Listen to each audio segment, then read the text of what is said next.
Hey gang, so I'm here just at Magnolia Boulevard in Cahuenga, and I wanted to do an update video on the Meth and Heroin RV camp. Now this is Sheila, Supervisor Sheila Kuehl's district, and I'm about to cross over here. This is Chandler Boulevard, and lots of people have now complained about the RVs that are just piling up here, and it's all just propagated in just the past few months. They weren't there before, but we're not up on them yet. So I'm rolling along, and of course, this is the right at the edge of Burbank. It's one of the challenges is, and some of the license plates you're going to see are from out of state.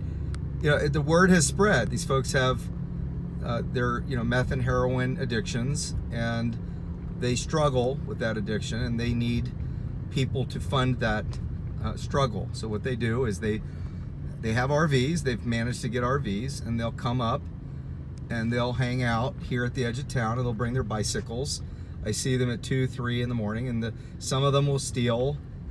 I'm informed and therefore believe that some of the thefts, here's one small RV. Some of the thefts are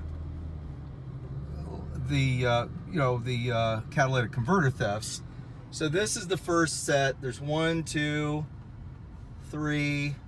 There's a bunch of people there. You can see, if you look carefully, you can see there's people. It's like a little city in there on the side street. We've already passed Chandler.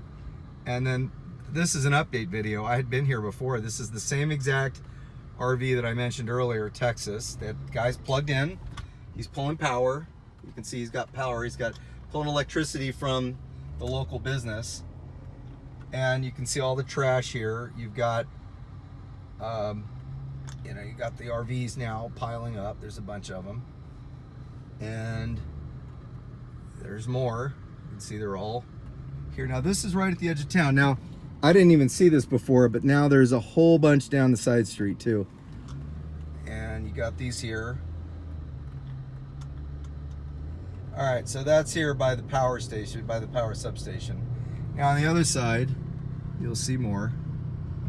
And if you look carefully, the high tension power lines, you'll now start to see the rest of them. They're all these old derelict, really old RVs. Someone got them to run. You can see they've got the little camps of the tents on the sides of the RVs. They've double parked. There's trash everywhere. Folks, this is right here on the edge of, it's right on the edge of Burbank. It's right here. And here's Oxnard Street.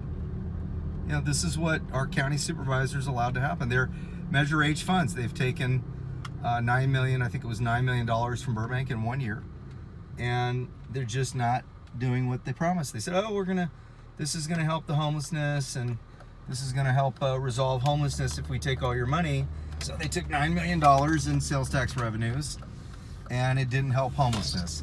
It just ended up in a consultant's pocket or something. I mean, I see the proposals and the soft costs and the studies and the meetings and the lunches and the things they all pay for. If you actually do public records requests, you'll realize that the money just goes out the window.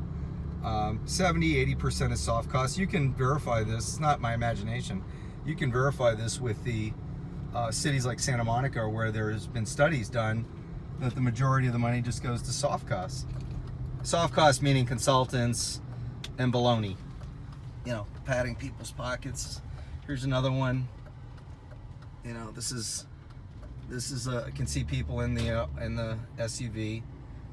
This is the side street. Okay, there's more. This is another one.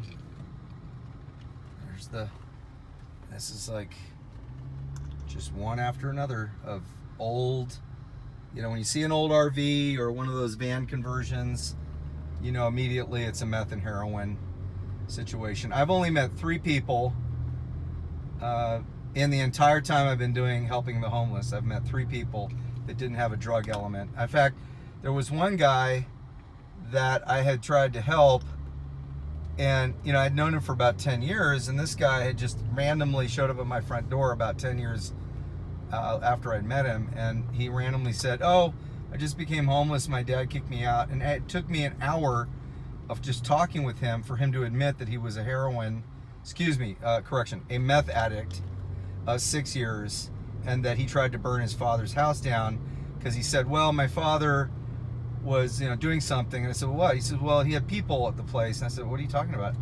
He said, well, there was some voices, and I heard them in the garage, so I tried to stop the voices. There's another one. I tried to stop the voices, so, I tried to light the garage on fire. Twice he tried to light the garage on fire. His father got a restraining order, and he got kicked out. His father loved him.